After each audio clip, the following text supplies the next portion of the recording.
like individuals of character and folks that have a positive attitude. I also like finishers. So, you know, I like folks that are results driven, that can get things done if I give them a task, or if we have something in our office that needs to get done.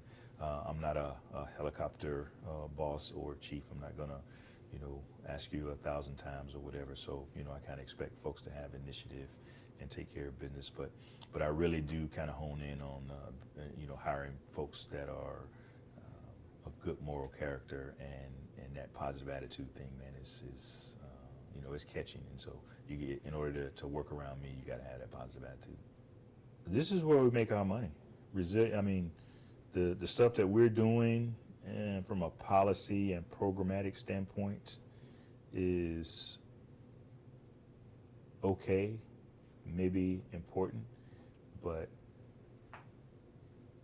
what commanders, chiefs, first sergeants, first line supervisors, the impact that they can have in terms of resilience, more important than anything that we can do at the Air Force level. Because they're the ones who see the airmen every day. They're the ones who actually know the situations that they have. They're the ones who actually contribute to creating the environment that either allow airmen to thrive or that force them to, you know, to go the other way. So what they can do is they can be engaging, they can be tough, they can be motivating, they can be inspirational, you know, all those things that we all look for in a leader, in a mentor, and, you know, the folks who we look to lead us. Those are the things that, just like for me, knowing that I had people around me, my supervisors, my teammates, that cared about me and cared about my situation and took the time to look me in the eyeballs on a pretty regular basis to see how I was doing, that could recognize when something was a little bit off. That's what made the difference. That's what helped me build my resilience. In terms of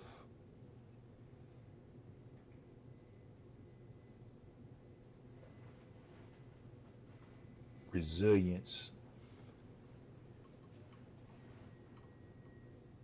I think it's a fine balance. You know, if you expect to carry out your entire life and your entire career and maintaining that integrity of your soul, your inner being, it can sometimes be tough, because as human beings, we're flawed and we make mistakes, and sometimes we work and float outside of the bounds of what's expected of us as human beings, as airmen, as parents and spouses and siblings and all that type of stuff. I think the most important thing is being able to self-regulate, along with, again, I'll go back to the whole wingman concept.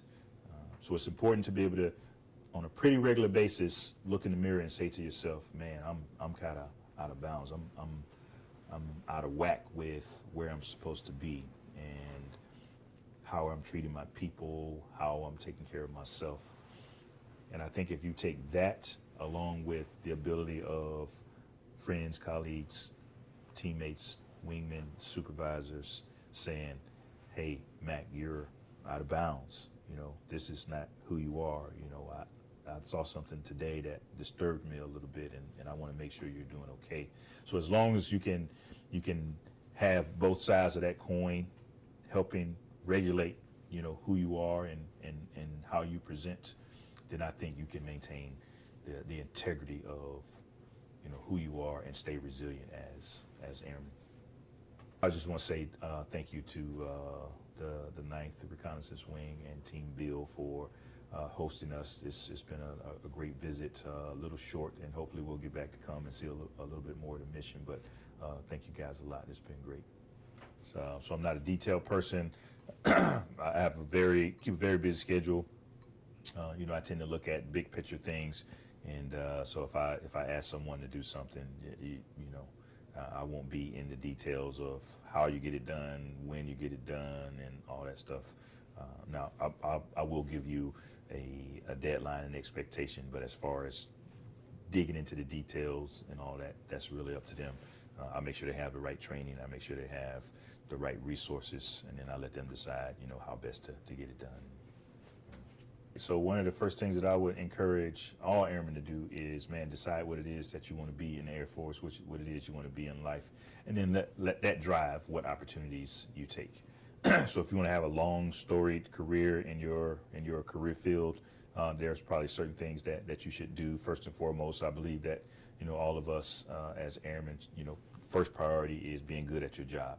And so whatever opportunities you can take, whether it's an official course or class or opportunity, or you just doing your own research, sitting with mentors, sitting with folks who have done it, and developing your skill, coming in early, staying late, and working on whatever your skill craft is. I think that's important. If you have other aspirations, if you want to do one enlistment or two enlistments, or if you ultimately want to grow and be the Chief Master Sergeant in the Air Force or something else, then, you know, plenty of opportunities that you can take, both within the official Air Force coursework and, you know, myself, I'm an avid reader, so I love reading. So there's podcasts, there's books you can read. And I would encourage every airman, regardless of what it is that you want to do, find a mentor. You know, find someone that inspires you. Most times you can find somebody like that in your career field. Many times you can't. And so, you know, don't limit yourself to someone in your particular case that's in PA. There's plenty of senior NCOs and officers around this base that are inspirational, that are successful, that are high achievers, that'll be more than willing to sit down and, you know, have a coffee or talk to you or talk you through whatever challenges that you might have. So I would say, before prescribing any specific do this or do that, let's all begin with, hey, what is it that I'm trying to do? And let's set some goals for yourself, and then let that determine, you know, what professional development opportunities you want to take. We talked a little bit yesterday about education. I believe is extremely important. I spent every tuition assistance dollar I had on my education and certifications, and then I spent some additional of my own money doing other things. So I value education, but I don't think it's the end all be all. You know, one of the more popular things right now is our Air Force Cool, the certification online program. So certifications are becoming a really big thing, and I would encourage all of our airmen to take a look at that. And you know, there's more than one route in terms of education and development than just taking college classes. So I would say look at all the options that are available to you and find the one that best fits your need and fits.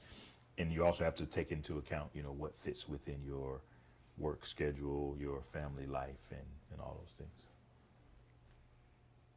So we all face challenges, and I think sometimes it's necessary. Sometimes, you know, life is not always easy, nor is it designed to be easy.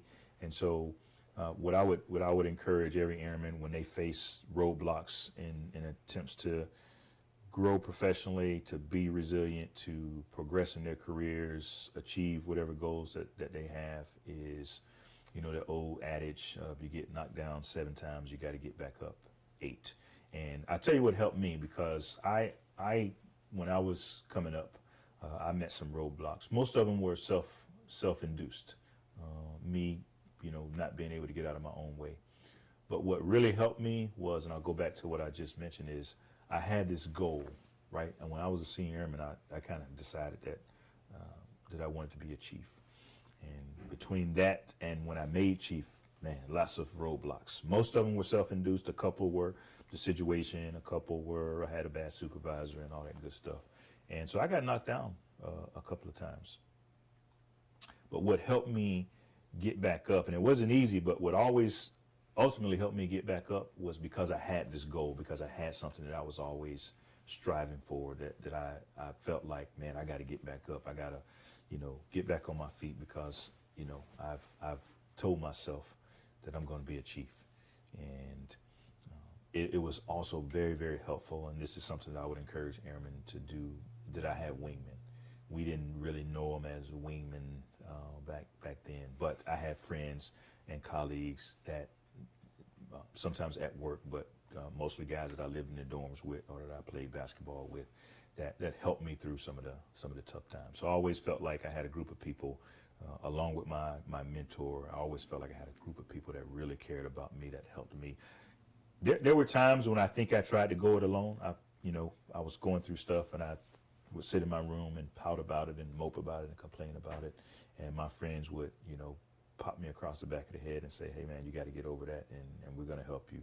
Not always necessarily in the most productive ways, but having good wingmen was critical to me getting over those humps and bumps, and then over the years, I think you build up kind of some that resilience after you go through some tough times over and over again.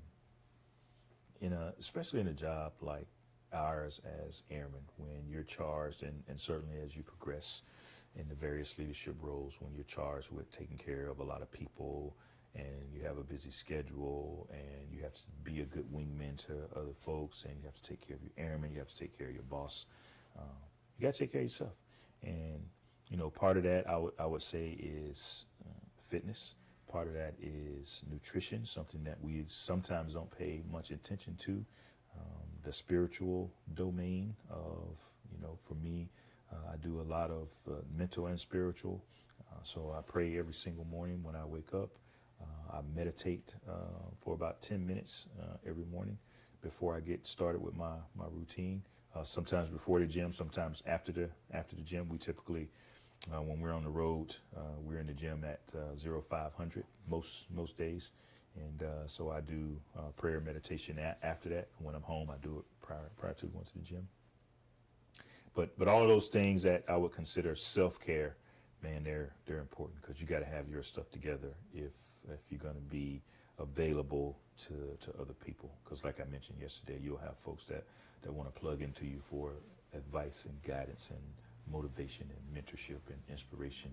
And so you gotta find, first and foremost, you got to make the time, right? If you say, hey, I'm going to try to find the time, then you'll never find it.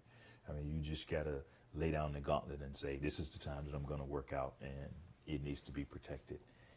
And if for most of us who are busy, I'll just speak for me. Middle of the day, after work, just doesn't work, because there's always something. There's always a meeting that pops up. There's always an airman that stops through. There's always, an extended meeting that lasts beyond, the end of the normal work day. And so at 0500, I don't have anybody to talk to other than my teammates that I go to the gym with. I don't have any emails to answer. I don't have anything popping at 05. So I can guarantee, as long as I can get up out of the bed, I can get to the gym.